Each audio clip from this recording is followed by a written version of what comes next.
जय मसीह की। हैदराबाद से भाई लोग आ रहे हैं बोल के कितने लोगों को मालूम है? कोई कितने दिन पहले मालूम है आपको?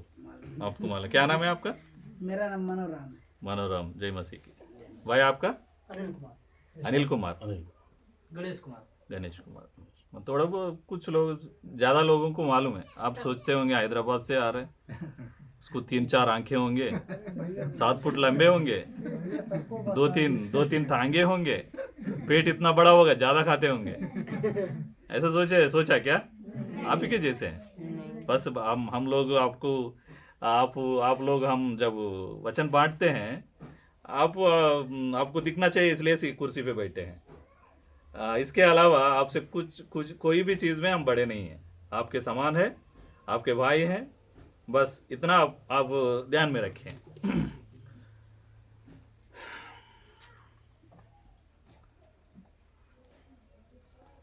बाइबिल वचन से कुछ बातें हम सीखेंगे।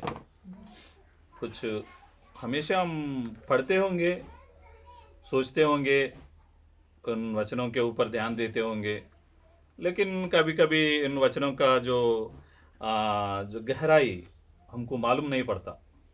वो वचन हमारे लिए बोला गया कहकर हमको मालूम नहीं होता। कई बार कोई समझाता है, या प्रभु के साथ प्रभु के सामने प्रार्थना करके प्रभु का सहायता लेके जब हम वचन पढ़ते हैं तो कुछ बातें प्रभु ने खुलासा करता है। बेटा ये है, मैं तुमको ये समझाना चाहता हूँ, ये बातें हैं।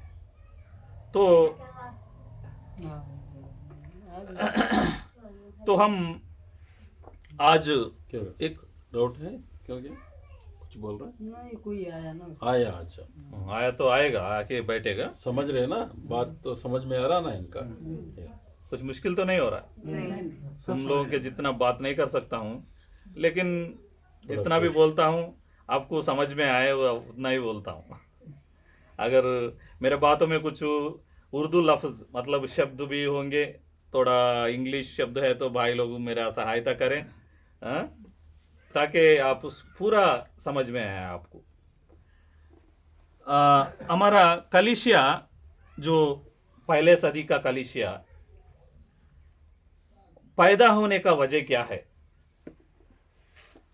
जो पहला सदी का कलीसिया, मतलब प्रभु ने अपना खून बहाकर, लहू बहाकर, लहू मूल देकर हम सबको खरीदा। जो पहला सदी मालूम है ना? सदी मतलब फर्स्ट सेंचुरी बोलते हैं इंग्लिश में। सदी मतलब एक 100 साल का जो समय रहता है उसको सदी बोलते हैं। हाँ, शताब्दी। सदी तो आपको मालूम होना चाहिए। सदी, हाँ, शताब्दी बोलते हैं। दशक बोलते हैं, मतलब दशक मतलब 10 साल का जो समय रहता है उसको दशक बोलते हैं। जो प्रभु ने लोगों को अपना लहू दे के खरीदा, पहली कलीसिया, मंडली कलीसिया, जो प्रभु का चेले हैं, और चेलों के द्वारा सुसमाचार सुन के कई लोग हजारों तादाद में आके बैठे थे, प्रभु को स्वीकार किए थे।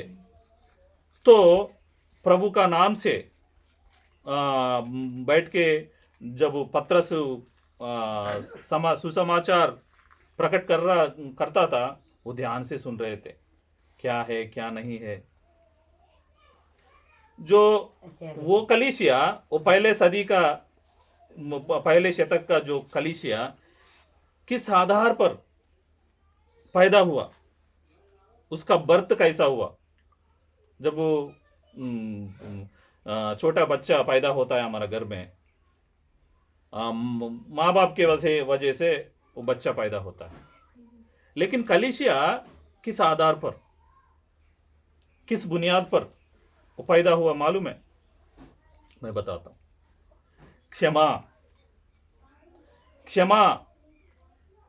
क्षमा मालूम है ना? माफ करना, दूसरे को माफ करना। कोई मेरे खिलाफ कुछ जो कुछ करता है, मुझको चोट पहुंचाता है, मुझको उसके वजह से मुझे दुख होता है, फिर भी मैं उसको माफ करता हूं, क्षमा करता हूं। वो वाला क्षमा, वो क्षमा के ऊपर प्रभु ने कलीसिया बनाया। सारा संसार, सारा मनुष्य जो है पाप करके प्रभु से, परमेश्वर से जुदा हो गए, दूर हो गए। फिर उसको, उन सारे संसार को, वो मनुष्य जात को फिर प्रभु के साथ जोड़ने के लिए, प्रभु अपने पास उन सबको लेने के लिए उसका बेटे का लहू देना पड़ा, बहाना पड़ा। जब उनके ओर देखते हैं, प्रभु के ओर देखते हैं, अपने आप को पापी पाते हैं, तो पापी होने के वजह से उसका सजा नरक होता है, तुम लोगों को मालूम है। फिर हम सब नरक में जाना हमारा परमेश्वर को पसंद नहीं है, फिर अपने साथ रखना चाहता है, हमारे बीच में उछलना चाहता है, रहना चाहता है। तो जहां पाप होता है वहां पर वो आएगा नहीं, वो पापी के साथ वो रहेगा नहीं। तो क्या करना, सबको फिर पवित्र बनाना। पवित्र बनाने के लिए जो कुछ भी किया वो बहुत बड़ी बात किया। अभी हमारा मुद्दा क्या है? क्षमा। क्षमा के बुनियाद पर कलीसिया पैदा हुआ। प्रभु ने लोगों को क्षमा किया।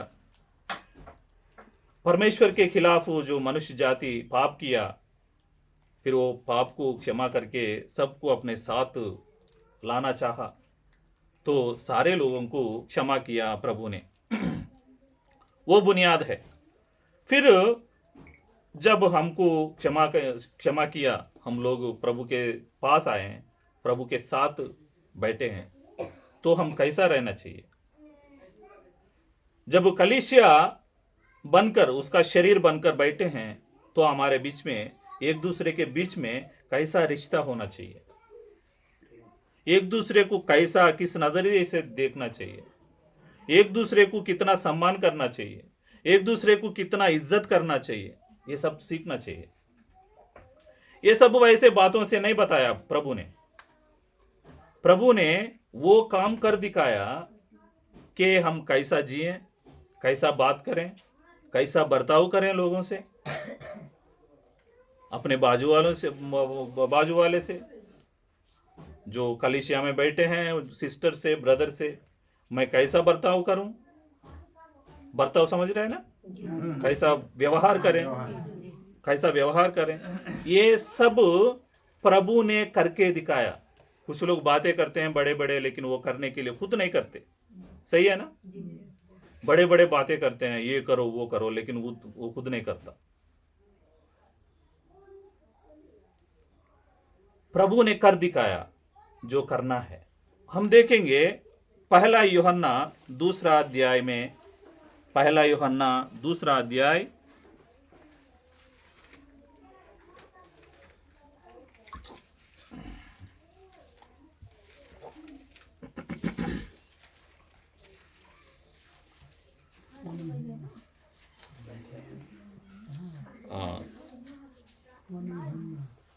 पहला यूहन्ना दूसरा अध्याय और उसका 6वां वचन। जो कोई ये कहता है कि मैं उसमें बना रहता हूँ, उसे चाहिए कि आप भी वैसा ही चलें जैसा वह चलता था। जो भी कहे मैं उसमें, उनमें बना रहता हूँ, मतलब प्रभु में बना रहता हूँ। आप लोग बने रहे हैं ना? आप क्या समझते हैं? प्रभु का शरीर है आप लोग, सब लोग मिलके, ये तो मालूम है ना? तुम लोगों को मालूम है ना? आप लोग प्रभु का शरीर है, ये मालूम, ये आपको मालूम होना चाहिए। प्रभु का शरीर का हर एक हिस्सा है, हर एक विश्वासी प्रभु का शरीर में हिस्सा है, तो सब लोग समान है। सब लोग बराबर के हैं। ये पहला यूहन्ना 2 अध्याय 6 वचन में बोलता है, उनमें बना रहता है, बना रहता हूं, जो भी कहता है ये बात, उसके जैसा जीना चाहिए।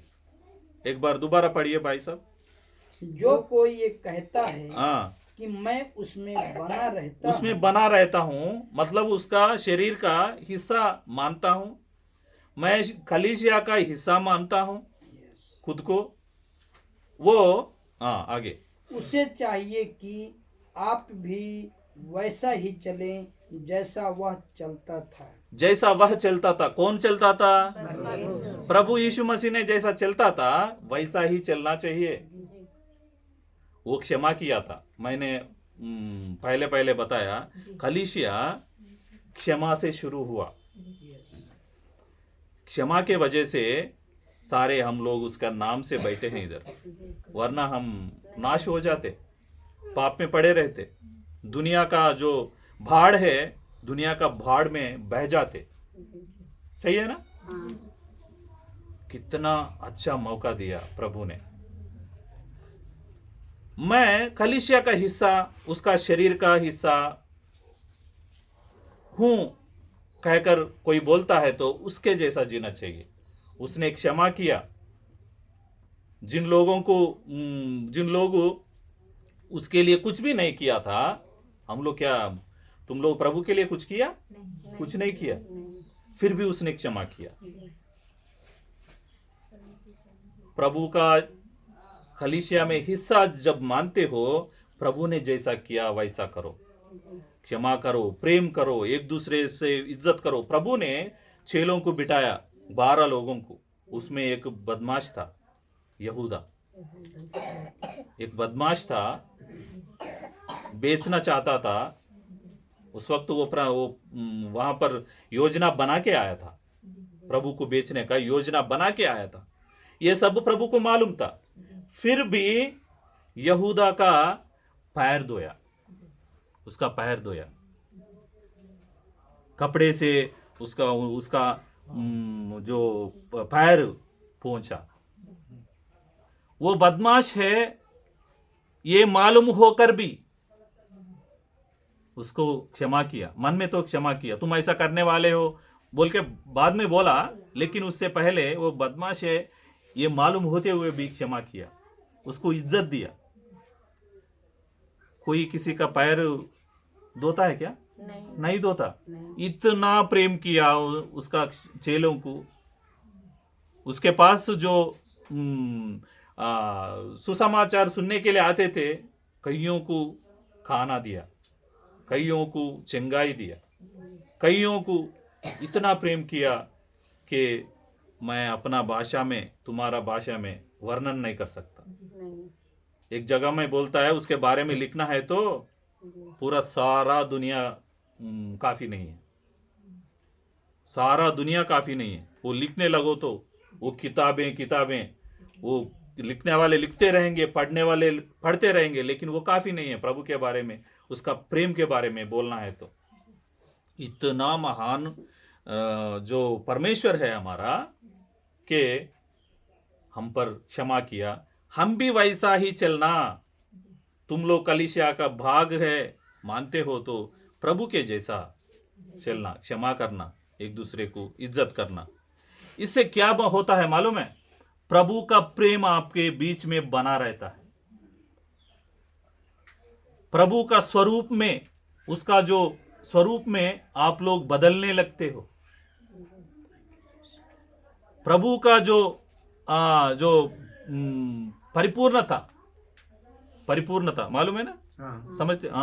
प्रभु का जो परिपूर्णता में आप बदलने लगते हो, तब तक ऐसा बदलने लगते हो कि प्रभु जो राज देने वाला है, वो राज्य का राजा बनो, भागीदार बनो प्रभु के साथ। तुम भी राजाओं में तुम भी एक बनोगे। इतना अच्छा जो महान जो ये पाओगे, इतना ताकत पाओगे प्रभु तुम सबको, हम सबको महिमा इतना ऊंचाई में बिठाएगा, महिमा इतना महिमा देगा। कब होगा ऐसा?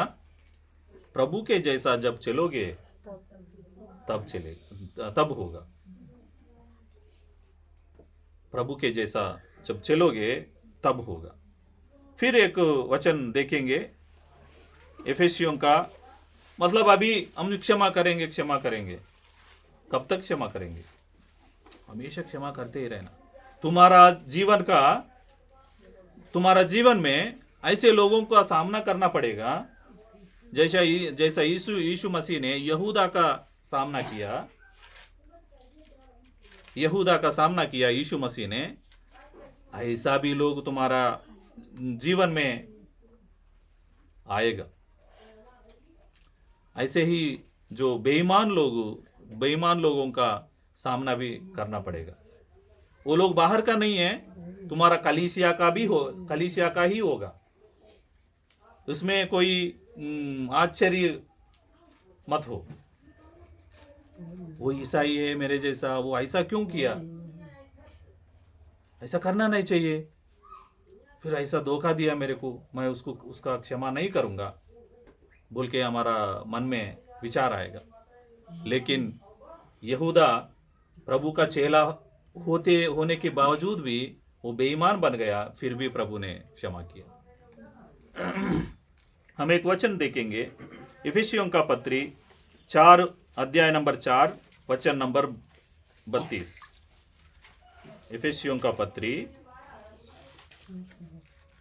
एक दूसरे पर कृपालु और करुणामय हो, और जैसे परमेश्वर ने मसीह में तुम्हारे अपराध क्षमा किए, वैसे ही तुम भी एक दूसरे के अपराध क्षमा करो। एक दूसरे के अपराध क्षमा करो।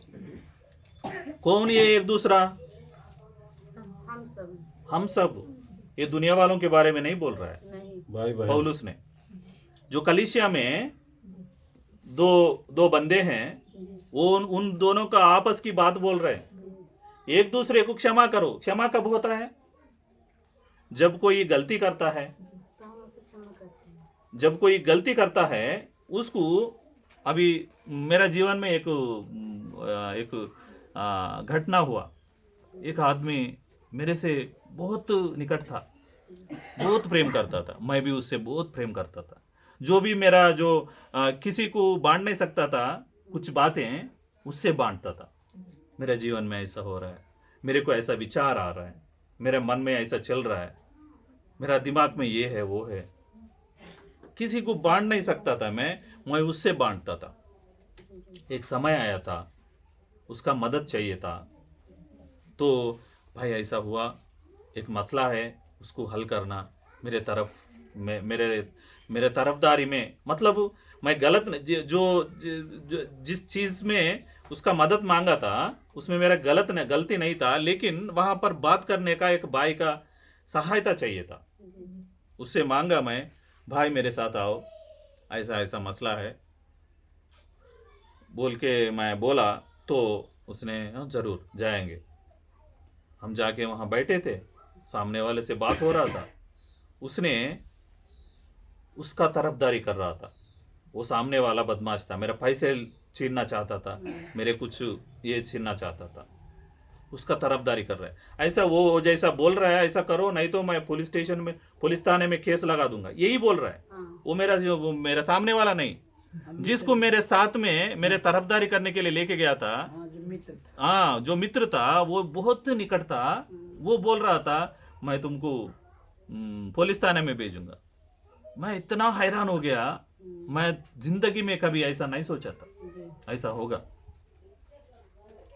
गलती होता है, गलती इंसान से ही होता है। वो इंसान विश्वासी भी हो सकता है। भाई बहन दोनों बहन आपस में कुछ गलती से बात निकलते होंगे, बात करते करते कुछ भी बात बोलते होंगे, सामने वाली को ठेस पहुंचता होगा। फिर वो बहन ऐसा बोली है, मैं उससे बात नहीं करूंगी, उसके घर में बिल्कुल नहीं जाऊंगी, हरगिज नहीं जाऊंगी।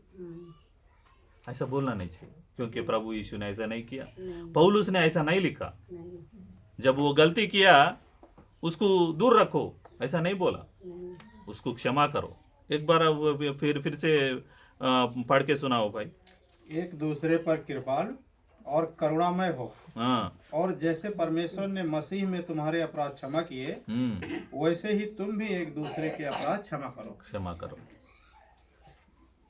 वो अपराध कितना भी बड़ा हो, क्षमा करो। जब अभी तक एक घटना मैं सुनाया था, मेरे लिए बहुत भारी पड़ गया था, मेरे जीवन में बहुत भारी पड़ गया था। मुझे बहुत बड़ा चोट पहुंचा था हृदय में। मेरा बदनाम भी हुआ था, मैं बदनाम भी हुआ था। बहुत कुछ किया मैंने, भाई बहनों के लिए भी, बहुतों के लिए मेरे पास जितना है उतने में, वही मेरा ताकत जितना है उतने में बहुत कुछ किया। उसने ऐसा बोलने से बहुत बड़ा चोट पहुंचा। उसी वक्त मैंने सोचा इससे बात नहीं करूंगा, इसको क्षमा नहीं करूंगा। लेकिन मैं वचन पढ़ता रहा तो ये अच्छी बात नहीं है, ये मन प्रभु का नहीं है। ऐसा सोचना ये मन प्रभु का नहीं है, ये शैतान से आया हुआ है। ये मेरे मन में एक सोच डाला, क्षमा मत करो, क्षमा मत करूंगा, नहीं करूंगा। ये सोच जो है प्रभु से नहीं आया, प्रभु का आत्मा से नहीं आया, शैतान से आया। जब एक दूसरे से प्रेम करते हैं, अभी वो भाई मेरे साथ उठता बैठता है, अच्छा बात कर लेते हैं, उसका मन में कुछ भी हो, वो तो माफ़ी नहीं मांगा, माफ़ी मांगने की ज़रूरत नहीं है। वो माफ़ी मांगेगी तो मैं माफ़ करूंगी, क्षमा करूंगी, ऐसा डट के बैठते हैं। लेकिन वो क्षमा करने की ज़रूरत नहीं है, क्योंकि क्षमा करना कहकर वचन में लिखा है, तुमको मालूम है, तो वो क्षमा करने तक तुम रुको मत, उसको क्षमा करो। कुछ भी नहीं हुआ, ऐसा तुम्हारा बर्ताव ऐसा होना चाहिए, कुछ भी नहीं हुआ। लेकिन प्रभु आपको इतना आशीष देगा, बहुत आशीष करेगा। कोलोसियों का पत्री 3 अध्याय, कोलोसियों का पत्री 3 अध्याय,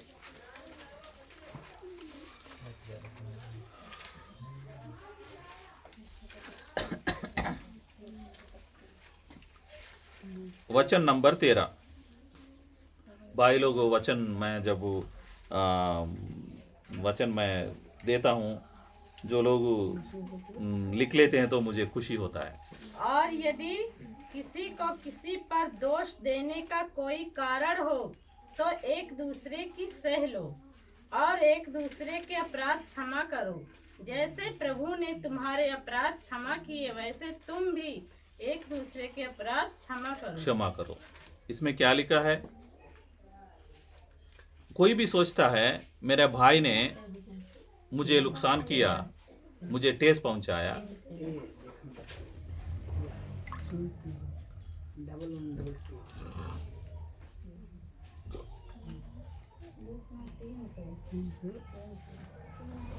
तीन का 13,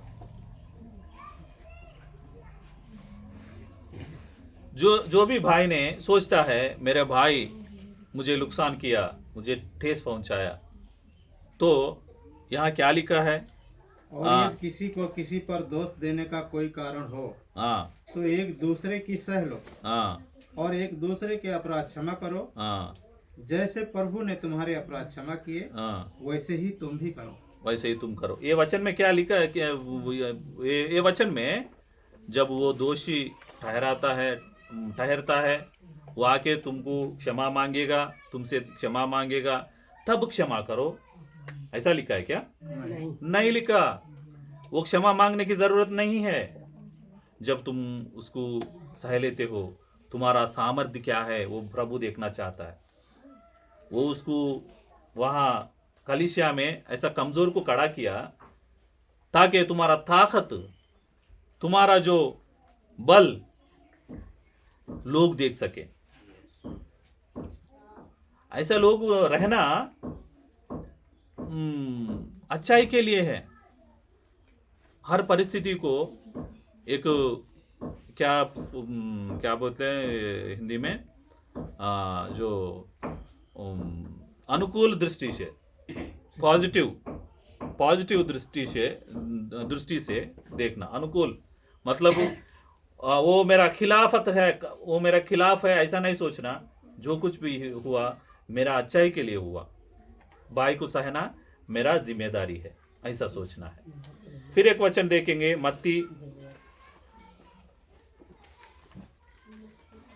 मत्ती सुसमाचार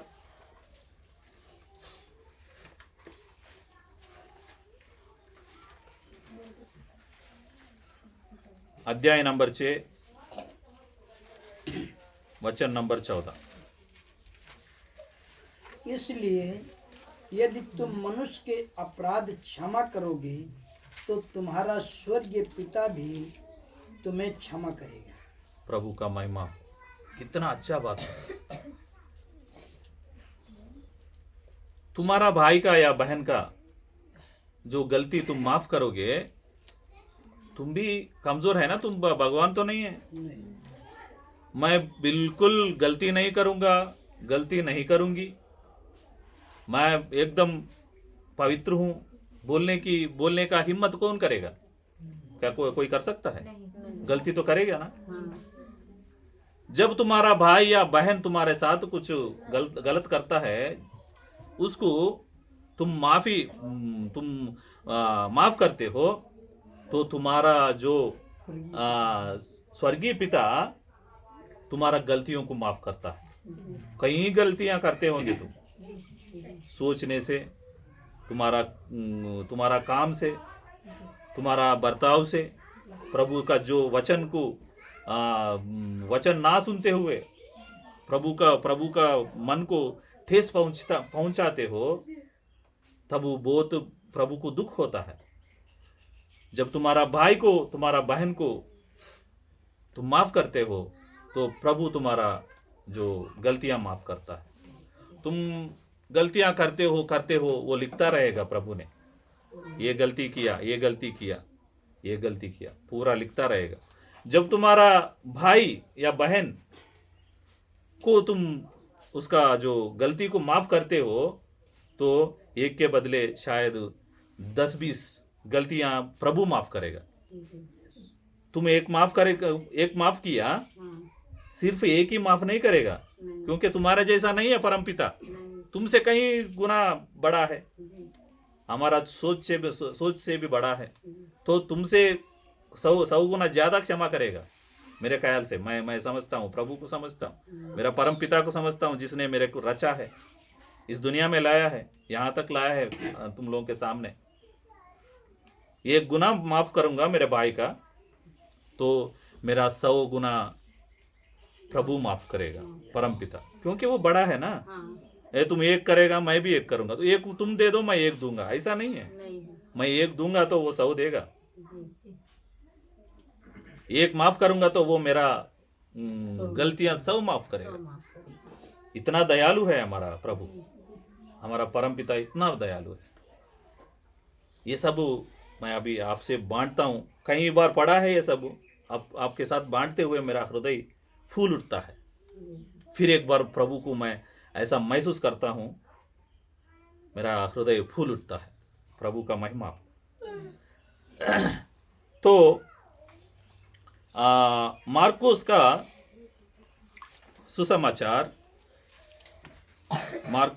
सुसमाचार अध्याय नंबर 11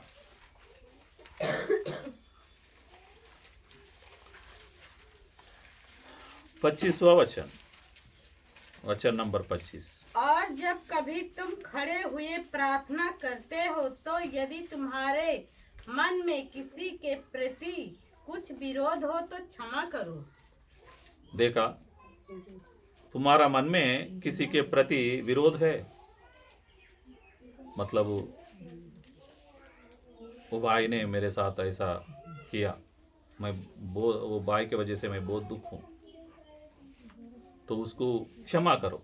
वो आके क्षमा मांगने की जरूरत नहीं है।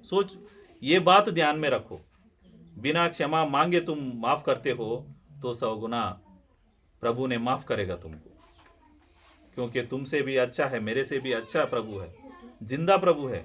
हम कोई मूर्ति का मूर्ति का पूजा नहीं कर रहे, मुर्दा देवताओं का पूजा नहीं कर रहे हैं, जिंदा प्रभु का, जिंदा परमेश्वर का पूजा करते हैं। वो इतना दयालु है। जब हम प्रार्थना करने के लिए, हर दिन तुम लोग प्रार्थना तो करते हैं ना, तब याद करना, अरे मेरे बहन फलाना दिन मेरे साथ ऐसा किया, मुझे दर्द हुआ, ए प्रभु मैं उसको माफ करता हूँ। वो माफ नहीं मांगी है, फिर भी मैं उसको माफ करता हूँ, ताकि तुम्हारा प्रार्थना प्रभु सुने। तुम्हारा दिल में वो जो विरोध भाव तुम्हारा मन में रखते हो, विरोध भाव मन में रख के तुम प्रार्थना करते हो, तुम्हारा प्रार्थना का कोई फल नहीं निकलेगा।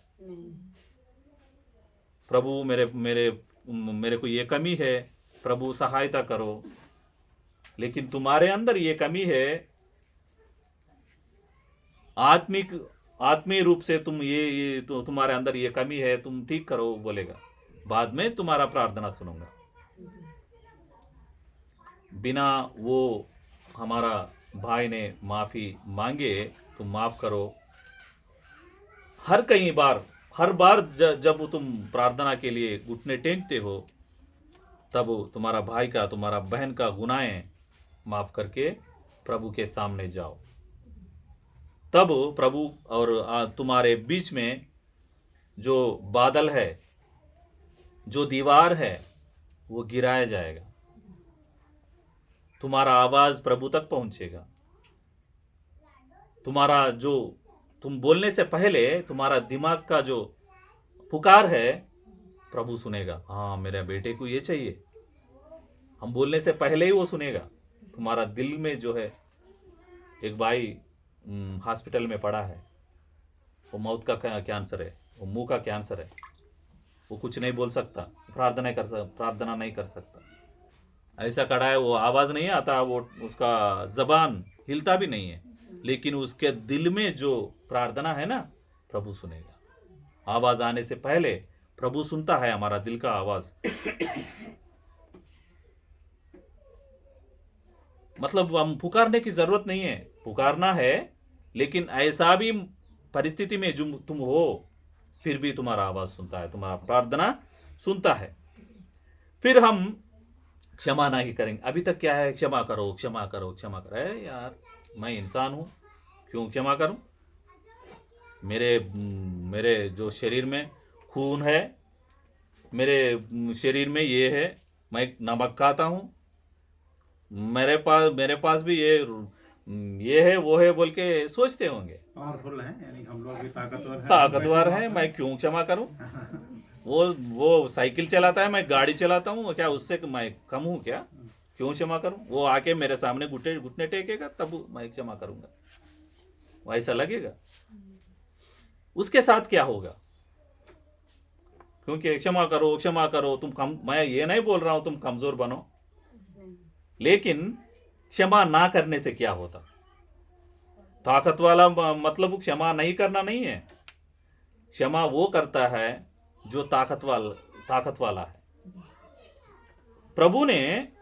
प्रभु को सारे लोगों ने, यहूदा और यूदा लोगों ने खींच के ले जा रहे थे सूली पर चढ़ाने के लिए। क्या उसके पास ताकत नहीं था? भागने के लिए उसको जरिया नहीं था, शक्ति नहीं था।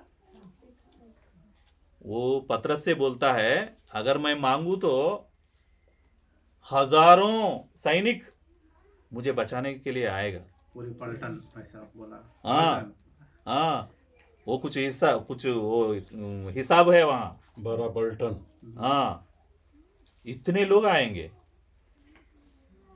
वो पतरस ने वो इतना, मैं जब प्रभु का वचन बांटने के समय कोई प्रभु का विरोध करता है, ये बाइबल गलत है, कोई बोलता है ना, उसके सामने मेरे को खून खोल उठता है। मैं उनसे ऐसा बात करने के लिए कोशिश करता हूँ। वो ऐसा ही पतरस ने किया होगा। प्रभु को ले जाने के लिए जो लोग आए, उनका वो चाकू निकाल के उसका कान काट दिया। प्रभु के प्रभु के ऊपर इतना प्रेम है उसको। वहां पर प्रभु को ले जाने के समय में वो ले जाते हुए गया उनके साथ। अगर मैं पुकारूं तो इतना लोग आके मुझे बचाएंगे, नो नहीं, ऐसा मत करो पतरस। जो हाथ में खंजर लेगा वो खंजर से ही मरेगा। खंजर मालूम है? खंजर लेगा, चाकू लेगा, वो चाकू से ही मरेगा, ऐसा बोला। फिर वचन पढ़े ना? हाँ, एक कड़ी और बच गया था उसमें। हाँ, इसलिए कि तुम्हारा स्वर्गीय पिता भी तुम्हारे अपराध क्षमा करे। हाँ, देखा ना? फिर दोबारा पढ़ो 25वां वचन पूरा पहले से। और जब कभी तुम खड़े हुए प्रार्थना करते हो हाँ, तो यदि तुम्हारे मन में किसी के प्रति कुछ विरोध हो हाँ, तो क्षमा करो, क्षमा करो। इसलिए कि तुम्हारा स्वर्गीय पिता भी तुम्हारे अपराध क्षमा करे। क्षमा करे। फिर अब हम देखेंगे जब क्षमा नहीं किया तो क्या होगा। बस, हाँ, और यदि तुम क्षमा न करो तो तुम्हारा पिता भी जो स्वर्ग में है तुम्हारा अपराध क्षमा न करे। क्षमा ना करेगा। मार्जिन लोन दे दे। हाँ, ओके। फिर हम अभी क्षमा नहीं किया तो क्या होगा वो भी देखना चाहिए, क्योंकि हमारा जो बोलने का मकसद है वो पूरा होता। फिर मत्ती सुसमाचार अध्याय नंबर 9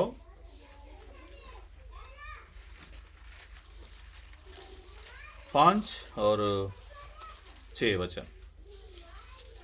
सहज क्या है यह कहना तेरे पाप क्षमा हुए, या यह कहना उठ और चल फिर, परंतु इसलिए कि तुम जान लो कि मनुष्य के पुत्र को पृथ्वी पर पाप क्षमा करने का अधिकार है। तब उसने लकवे के रोगी से कहा, उठ, अपनी खाट उठा और अपने घर चला जा। यहाँ पर 5वां वचन में सिर्फ 5वां वचन पढ़ो दोबारा। सहज क्या है यह कहना तेरे पाप क्षमा हुए, या यह कहना उठ और चल फिर। उठ और चल कहना आसान है या पाप को क्षमा करना आसान है? क्षमा करना। उठ और चल। चल ये कहना बहुत आसान है। पाप को क्षमा करना बहुत मुश्किल है। उसके लिए मूल देना पड़ता है। उसके लिए मूल देना पड़ता है। वो बहुत मुश्किल है। जब मेरे भाई ने, मैं एक घटना के बारे में बोला था ना, मेरे भाई ने मेरे साथ ऐसा धोखा, ऐसा सुलूक किया कि मेरा जीवन प्रभावित हुआ। बहुत नुकसान उठाना पड़ा, बहुत नुकसान उठाना पड़ा। मैंने बहुत नुकसान उठाना पड़ा। वो नुकसान अभी खत्म नहीं हुआ, मेरे जिंदगी भर वो टेस्ट मेरा दिल में रहेगा। वो गांव मेरे जो दिल में रहेगा। वो जो जिन बातों का जो असर मेरे जीवन में पड़ा है वो मेरे जिंदगी भर रहेगा। इतना बड़ा गलत किया है उसने, फिर भी वचन कहता है तुम उसको क्षमा करो। क्षमा करना इतना आसान नहीं है। क्षमा करो, क्षमा करो, मैं अभी तक बोला, लेकिन क्षमा करना इतना आसान नहीं है। जब तुम क्षमा करते हो तो उसका गलतियों का असर भुगतते हुए उसका जो उसका फल, जो कड़वा फल खाते हुए तुम्हारा जीवन बिताना पड़ेगा। फिर भी बोलता है तुम उसको क्षमा करो। प्रभु ने जब इंसान को क्षमा किया, पापों का प्रायश्चित, लोगों को क्षमा करने के लिए क्या करना पड़ा? सूली पर चढ़ना पड़ा, उसका खून बहाना पड़ा, उसका लहू बहाना पड़ा। क्षमा करना इतना आसान नहीं है। फिर भी क्षमा करो, फिर भी क्षमा करो। फिर हम देखते हैं रोमियो का पत्री, प्रेरितों के बाद है। प्रेरितों के बाद रोमियो का पत्री अध्याय नंबर 9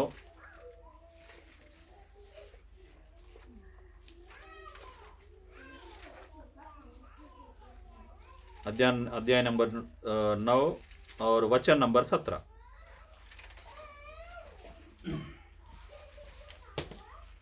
मिल गया? पीछे से कोई पढ़िए जोर से। क्या 17 मिलिए? क्या पढ़िए पढ़िए कैसे मिला है तो?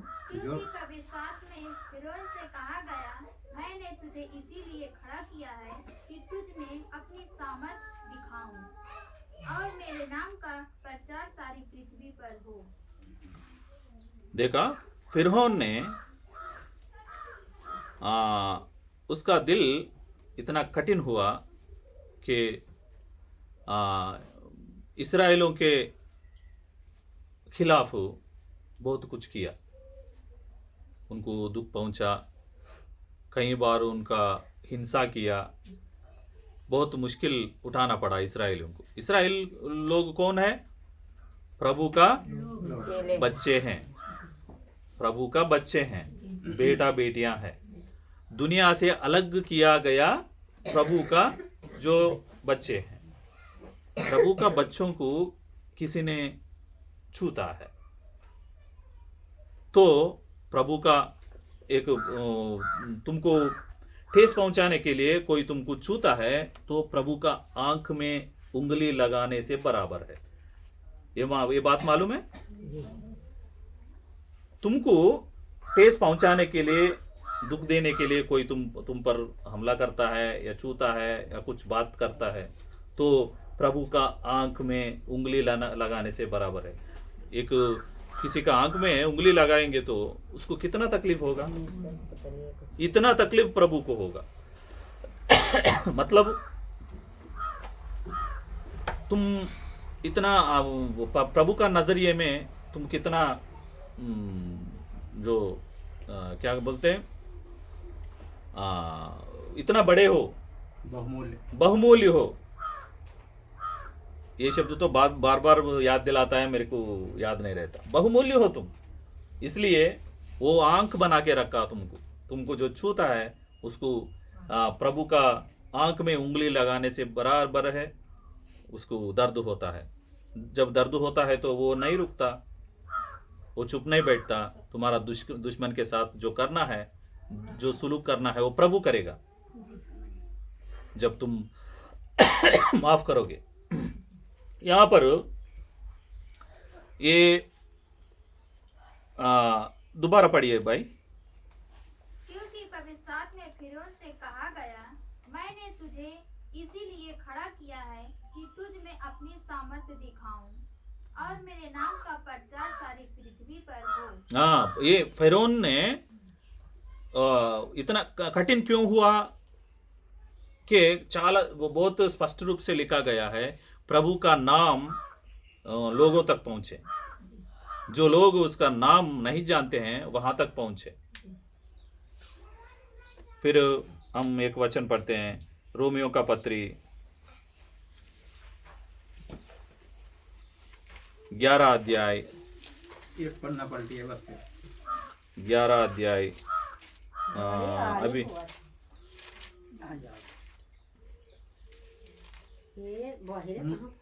आराम से अभी ये 15 से 25 तक पढ़ना है, लेकिन मैं इसका सारांश बता देता हूँ।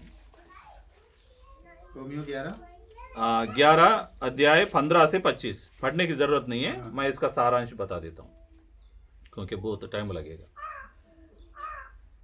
फिरौन ने कठिन होने का वजह प्रभु का नाम फैलना, लोगों तक जाना, क्योंकि फिरौन ने कठिन हुआ। फिर प्रभु ने इजराइलों के साथ अद्भुत किया ना। ये जो इतिहास मालूम है, निर्गमन में लिखा है।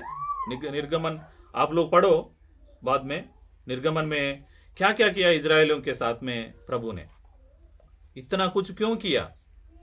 उनके बीच में जो अद्भुत हुआ, अद्भुत चीजें हुआ, ये सारी समाचार सारा दुनिया में फैल गया। उनका प्रभु इतना अच्छा है, इतना बड़ा है, इतना महान है, इतना ताकत वाला है। वही है जो जिंदा भगवान, जिंदा परमेश्वर बहुत दुनिया में फैल गया। इसी तरह से ये ऐसा और इजरायलियों ने प्रभु को टुकराया। प्रभु अपनों के पास आया तो प्रभु को उन्होंने ठुकराया, स्वीकार नहीं किया। तो जो उद्धार हम तक आया, ये प्रभु का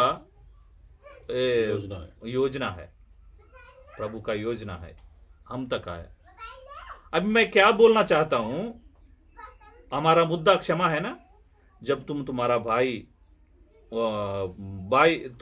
तुम्हारे साथ ये वो कठिन होके कुछ बर्ताव करेगा, कुछ बोलेगा, कुछ करेगा, तुमको ठेस पहुंचाएगा, तुमको नुकसान पहुंचाएगा, तो उसको जो कठिन किया, प्रभु ने कठिन किया समझो।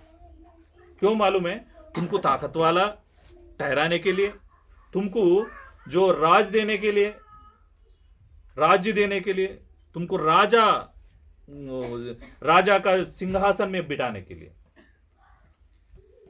कोई गलती करता है तब वो तुम्हारा सामर्थ्य बाहर आता है, तुम्हारा सहनशीलता बाहर आता है, तब तुमको प्रभु को मालूम पड़ेगा तुम इतना सामर्थ्य हो कि राज्य में तुम राज कर सकते हो। तुम्हारे अंदर वो ताकत है, वो ताकत तुम जमा करके रखा है। इसमें फायदा है कि नहीं? कोई तुमको नुकसान पहुंचाता है, उसमें फायदा है, मैं ये देखता हूं। उसमें नुकसान मत देखो।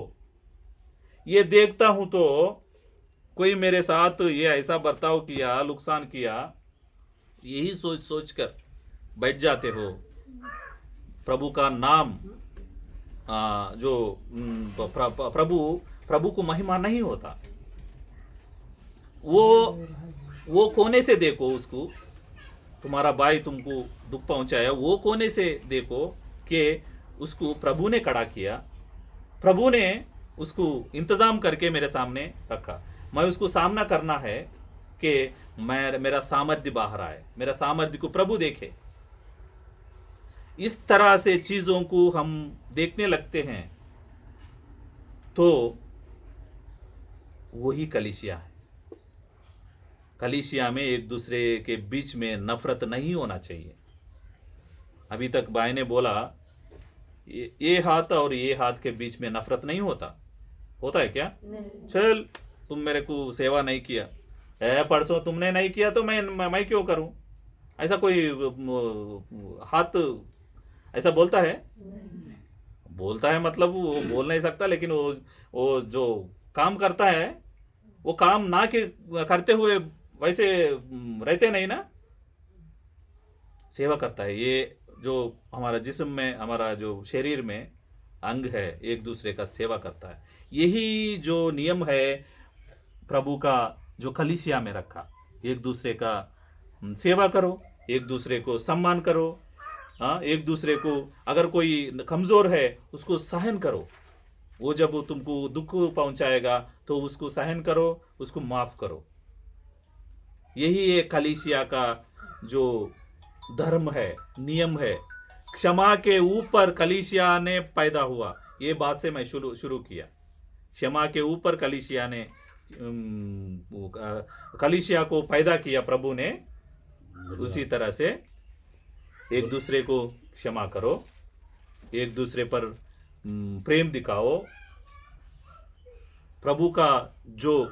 प्रभु ने जो करके दिखाया वो सब तुम्हारे अंदर दिखना चाहिए। तुमको देखे यीशु प्रभु, इसको देखे तो मुझे लगता है यीशु प्रभु मेरे सामने आ रहा है। इसको देख के शैतान चलने जैसा लगता है। कब वो प्रभु का मार्ग में नहीं चलता, उसको देख के ऐसा लगता है ये शैतान के जैसा लगता है। कोई बोलता है ये आदमी को, ये भाई को देखता हूं तो जो इतिहास में प्रभु का जो सुसमाचार में लिखा है वो चीज़ें मुझे सामने चलते हुए नज़र आ रहे हैं। ऐसा बोलना चाहिए कोई हमारा पड़ोसी भाई ने, हमको देख के वो ऐसा गवाही देना चाहिए। इस तरह से हमारा ज़िंदगी हमारा ज़िंदगी ऐसा रहना चाहिए, उसको देख के हाँ भाई यीशु मसीह है। प्रभु का महिमा हो। आपको प्रभु आपको हिम्मत दे, प्रभु आपको खड़ा करे, प्रभु का जो आने वाला प्रभु उस समय के लिए आपको तैयार करें। जय मसीह की।